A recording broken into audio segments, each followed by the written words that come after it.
horrendalnie wysokie ceny mieszkań. Horrendously high housing prices, especially in large cities such as Warsaw, and on top of that, very high interest rates and low margins make it virtually impossible to fulfill Poles' dream of owning their own apartment. Young people were previously helped by government subsidies, but now the promises from the election campaign about 0% loans for the first-time buyers are unfulfilled. Will they remain so? And will there be a subsidy for at least social housing? Today, I'm taking a closer look at the situation. Indeed, with the housing programme, we have some problems. There's no denying it. And there is no hiding these problems. Funds from the National Reconstruction Plan for social housing are at risk due to problems arising from conflicts within the government over the inability to set a housing development strategy. And when the government can't agree, young Poles lose their chance to own their own apartments. Young people, 30% of young people no longer have a chance to move away from their parents at all. And 1/3 live until the age of 40 with their parents in excessive density. That 1 billion that was incorporated into the budget for communal security was 30 times too little, and 400 million more was stolen from it. And in fact, young people's hope of moving away from their parents, starting a family, and having offspring was stolen. This is a savage scandal. The younger generation was simply robbed. There was supposed to be a 0% loan for first-time buyers, and instead there will be zero help from the government. All previous projects to help young people buy their first apartment have been withdrawn. And now there is no money for social housing from the National Reconstruction Plan. There are expenses from which the budget can be cut, such as TVP and the Church Fund, and various reserves. Is it really necessary to cut from an area that Poles consider crucial to their quality of life? At a time when our economy is growing well, is the coalition's ambitious housing policy really 600 million zloty? That's 4 times less than Law and Justice allocated in 2023. The high cost of living, inflation and high loan rates are among the most common problems. Poles want a solution. They expect a solution from the government. Meanwhile, the 0% loan is gone. It has been cancelled. It was promised that some alternative would be presented in early 2025, and there is nothing. To buy an apartment and to take out a mortgage on it, one needs to earn a lot. Prices range from a dozen to tens of thousands of zloty per square metre. Interest rates in Poland, through galloping inflation, are high. The Monetary Policy Council at today's meeting kept interest rates at the current level of 5.75%. And if you add to this the high margins of banks, Poland has the most expensive loans in Europe. Circumstances will change. Tools will evolve. Governors will be replaced at the end of their term. But what should remain intact is the independence of central banks. This is an important statement because it shows that the most important thing is the independence of central banks, often undermined by the Prime Minister, who during the election campaign promised to drive the President of the National Bank of Poland out of office. It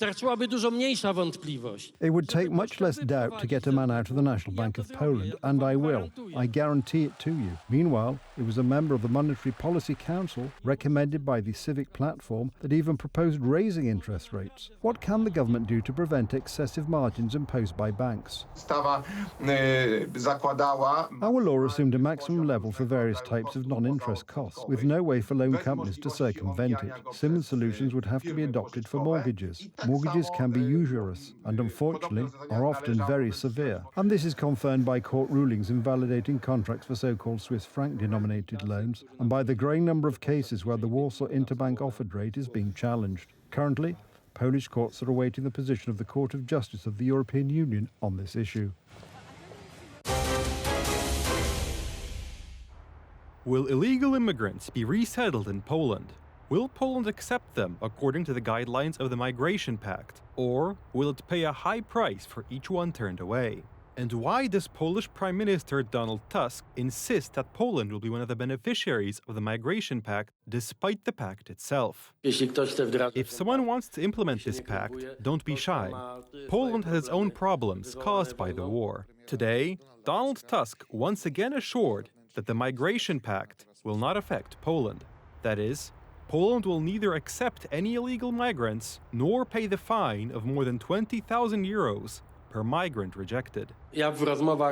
I, in discussions with my partners, exclude this type of scenario, where Poland has to do something because it is what the Migration Pact says. As I said, there are countries for which many of the provisions are very sensible, that will help with these countries' security. That country is, of course, Germany. We are very committed to a new migration policy. First of all, solidary distribution of migrants within the European Union. Germany will benefit from this very strongly.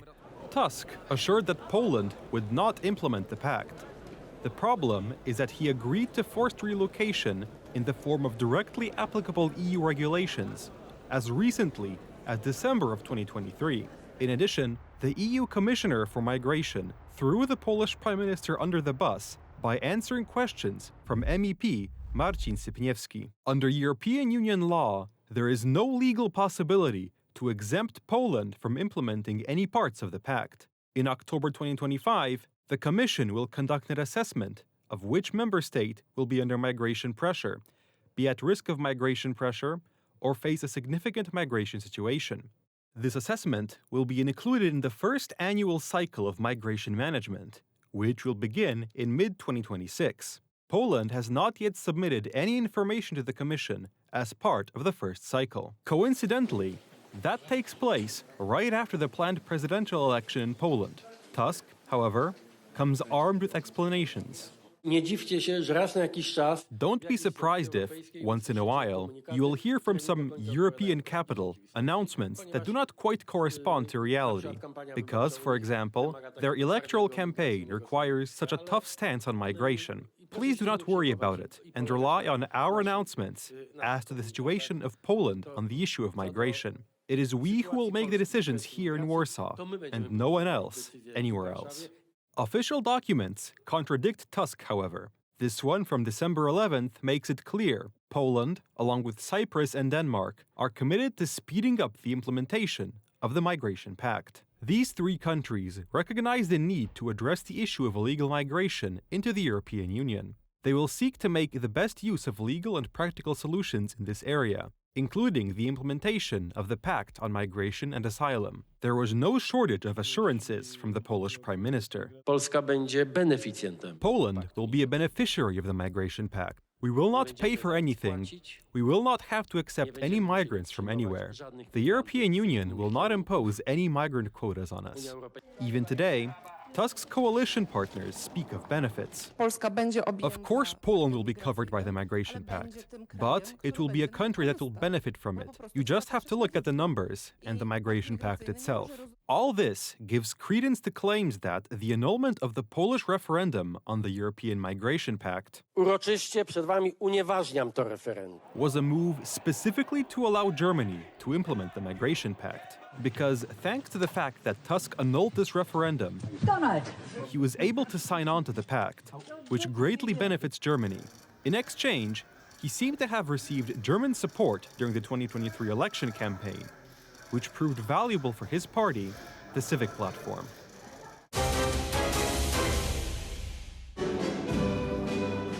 Donald Trump is a leader who does not bow to liberals, hence his firm economic policies, including against allies, those who pursue disastrous migration policies or unfairly compete with the United States. After Canada, Mexico and China, the European Union is on the Republicans' target. The European has abused the United States for years, and they can't do that. And they want to make a deal. Let me tell you, in all cases, they all want to make deals. There's nobody that doesn't want to make deals. They've been abusers, and they want to make deals. So we'll see about that. But we'll have, I think, some very fair. All we want is a fair deal. The European Commission head has officially announced retaliatory tariffs. When targeted, unfairly or arbitrarily, the European Union will respond firmly. This weekend, we witnessed how steep tariffs were imposed on Canada and Mexico. Those tariffs raise business costs, they harm workers and consumers, they create unnecessary economic disruption and drive inflation. We do not see much good coming out of this. But among the Brussels elite, there is a belief that a deal must be made with Trump at all costs, because the United States is a key economic partner for Brussels. Deal with him, be strong, but being united. I think this is our strength, and being clear that America first doesn't mean America alone, because America needs partner too. And I'm sure we will find positive and constructive solutions. Trade between the European Union and the United States is worth more than €1.5 trillion, and most of the profits stay in the EU countries, which earn as much as more than €150 billion in profit from partnership with the United States. Americans are importing German cars, French champagne and Dutch agricultural products. This is a blow to a powerful group of interests linked with EU officials and politicians. You can talk about a kind of trade war in the sense that this is a kind of turning point. We haven't had a situation before in history where a group of allied countries imposed tariffs on each other. Donald Trump has promised his countrymen he will rebuild the economy and America's reputation in the world, which has been damaged by the Democrats. Hence, he is ready for a tariff war. But Trump's goal isn't to divide partners with America, but to restore the right balance. Trump, przystępując do wyborów prezydenckich, miał świadomość Trump, tego, entering the presidential election, was aware that the office of president would give him the opportunity to deal with certain issues that are critically important from the point of view of the United States. And critically important is for the United States to maintain its superpower status. For this to happen, it cannot be that the United States is being played by all the countries that are defined as allies or as friends. As for the European Union, the situation is such that this deficit is very clear. Donald Trump has already stated clearly in his first term that it can't be like this, that since you have such a trade surplus, then you have to buy something from us. że tak nie może być, że skoro wy macie taką nadwyżkę handlową, to musicie coś od nas kupować. The first countries threatened by sanctions, Mexico and China, quickly understood this. Almost immediately they entered negotiations with America. They tightened migration policy and are ready to make economic concessions. Therefore, Donald Trump decided to freeze the imposition of tariffs on them, which was received with relief in Mexico and Canada. President Trump wants to usher in a new golden age for the United States. The better path is to partner with Canada, not to punish us.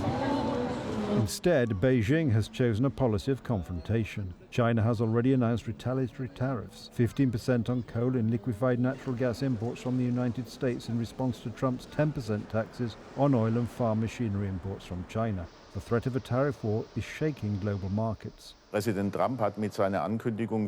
Trump's announcement of tariffs has shocked markets. The German stock market, for example, lost more than 2%. Investors feel uncertainty and markets are volatile. Much depends on how Brussels behaves, whether it understands its misguided migration policy and whether it is ready to rebuild economic relations with America on a true partnership basis. Negotiations were carried out until the last minute. It seemed there was no turning back before an economic disaster. However, all signs point to the fact that both Mexico and Canada have, at the last moment, avoided a trade war with the USA. Both countries have agreed to President Donald Trump's terms on strengthening border security. The two are also expected to formulate a plan to cooperate in the fight against illegal migration and drug smuggling. As recently as yesterday, it seemed that reaching an agreement between Washington and Ottawa would not be possible. Both Trump and Trudeau dug into their positions, ready to launch a series of economic attacks.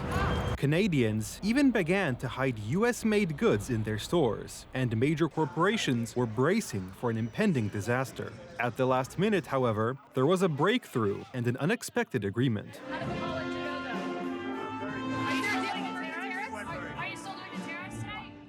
The Canadian Prime Minister was the first to announce the deal. As analysts point out, it seems that both sides know very well how dire the consequences of a trade war would have been. Hence, both had to make concessions.